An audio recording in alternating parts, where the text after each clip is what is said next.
Okay, welcome to the point of view mini story for the Hitch 2 lesson. All right, we're going to begin with the phrase 20 years ago. Here we go. 20 years ago, there was a woman named Alicia. Alicia was a very outgoing woman. She loved to meet new people. She was also very spontaneous. All at once, she would try something new. One time, she went to Las Vegas and joined a high-stakes poker game. Another time, she quit her job, and in the blink of an eye, she was on a plane to Mexico for a vacation. Alicia's mother was very organized and very shy. Her personality was not fluid like her daughter's. One time, Alicia bought her mom a bright red dress, but her mom said, "This dress isn't me. I prefer black." Alicia took the red dress herself and wore it to her new job. At her job, a guy named Stu saw her. His eyes lingered on Alicia, and he finally said, "Wow, you look amazing. You take my breath away. Will you go to dinner with me tonight?" Alicia said, "Okay, I'll see you at 8 o'clock. But at 7:30, Alicia suddenly decided she wanted to see a movie. So she blew off her date and went to the theater alone. Okay, that is the end. You'll notice almost all of that was in the simple past, except the quotes. When someone is speaking a quote, you're quoting what they said, then you'll use the tense that they used in their speech. Okay, and the next one, this one's going to be a little tricky. Let's begin the next version with the phrase, since 1999. I'll explain this afterwards. Here we go. Since 1999, Alicia has been a very outgoing woman. She has loved to meet new people. She has also been very spontaneous. All at once, she will try something new. For example, one time she went to Las Vegas and joined a high-stakes poker game. Another time, she quit her job, and in the blink of an eye, she was on a plane to Mexico for a vacation. Since 1999, Alicia's mother has been very organized and very shy. Her personality has not been fluid like her daughter's. One time, Alicia bought her mom a bright red dress, but her mom said, "This dress isn't me. I prefer black." Alicia took the red dress herself and wore it to her new job. At her job, a guy named Stu saw her. His eyes lingered on Alicia, and he finally said, "Wow, you look amazing. You take my breath away. Will you go to dinner with me tonight?" Alicia said, "Okay, I'll see you at 8 o'clock. But at 7:30, Alicia suddenly decided she wanted to see a movie. So she blew off her date and went to the theater alone. Okay, you'll notice that only the beginning parts changed when I described Alicia, when I described her mother. I said since 1999, and then I said she has been an outgoing woman. Now, what does that mean? What does it really mean? If a native speaker hears that, here's the story I just told, they probably think something happened in 1999, because it means Alicia, since 1999, starting in 1999, she has been outgoing. That means probably before 1999, she was not outgoing. It also means before 1999, her mother was not shy. Probably not. Something changed in 1999. We know if we're using this since 1999 and we're saying has been outgoing, then we know something happened in 1999. If we use the present tense, if we say Alicia is very outgoing, it means probably she has always been outgoing. When she was a child, probably she was outgoing, and today she's still outgoing. But if we say she has been outgoing since 1999, it means it started in 1999, from then until now. But before 1999, probably not outgoing.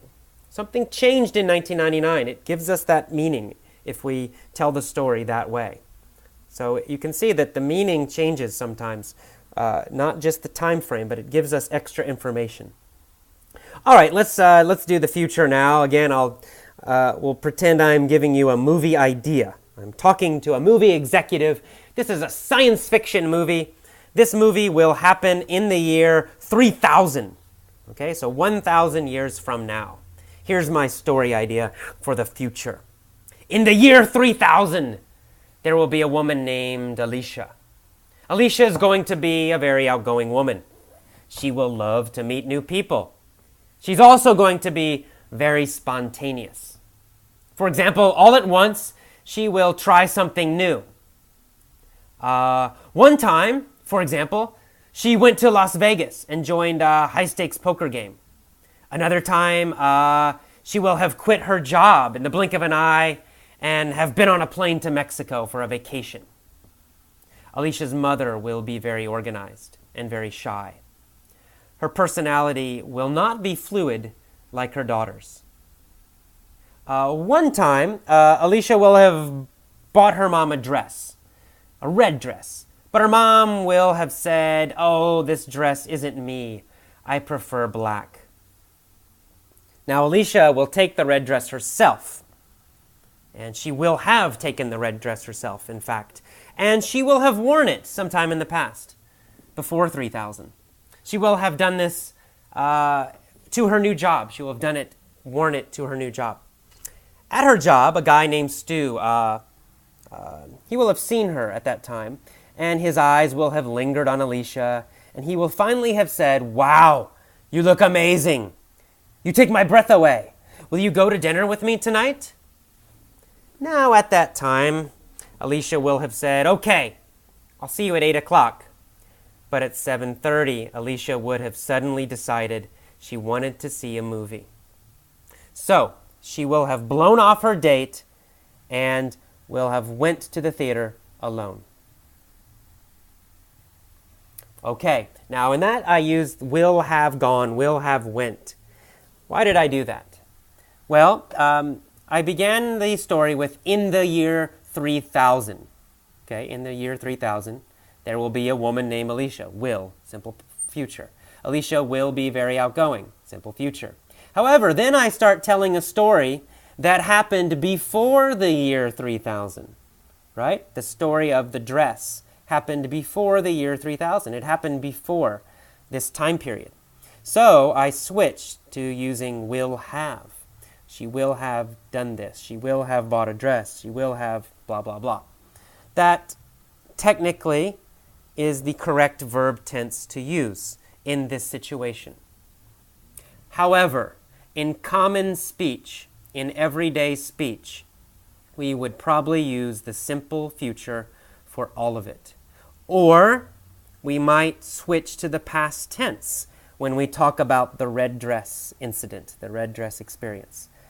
So let me do this again, and I'll do it in a normal conversational way, not using the formal rules of English, but actually how you might hear it on the streets or in a normal, casual conversation. Let's do it one more time. In the year 3000, there will be a woman named Alicia.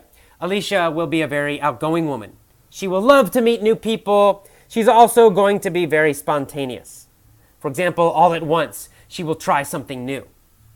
One time, she went to Las Vegas and joined a high-stakes poker game. Another time, she quit her job and in the blink of an eye was on a plane to Mexico for a vacation. Now, Alicia's mother will be very organized and she will be very shy. Her personality will not be fluid like her daughter's. For example, one time Alicia bought her mom a bright dress, but her mom said, "This dress isn't me. I prefer black." But Alicia took the red dress herself and wore it to her new job. At her job, a guy named Stu saw her. His eyes lingered on Alicia and he finally said, "Wow, you look amazing. You take my breath away. Will you go to dinner with me tonight?" Now, Alicia said at that time, "Okay, I'll see you at 8 o'clock, but at 7:30, Alicia will suddenly decide she doesn't want to see a movie. So, she blows off her date and goes to the theater alone. Okay, you'll notice I mixed a lot of tenses in there. When we talk about the future is quite flexible in reality, in common everyday conversation. In fact, we mix in different tenses with the future. You notice I switched to the past tense, even though I'm talking about some future possible thing in my movie. But in my movie, in my time frame, these things happen in the past, right? If I pretend I'm in the year 3000, the red dress incident actually happens in the past. So I switch to the past tense. I start using the past tense. And then at the end, I even switch again. I switch to the present tense because we're getting close again to the year 3000. We're getting close again to the time period I'm talking about. So the future is quite flexible, is my point. You can use many tenses when you talk about the future. If you want to be safe, just say will, will, will. Will and the verb, will and the verb. You'll always be correct if you do that. Okay.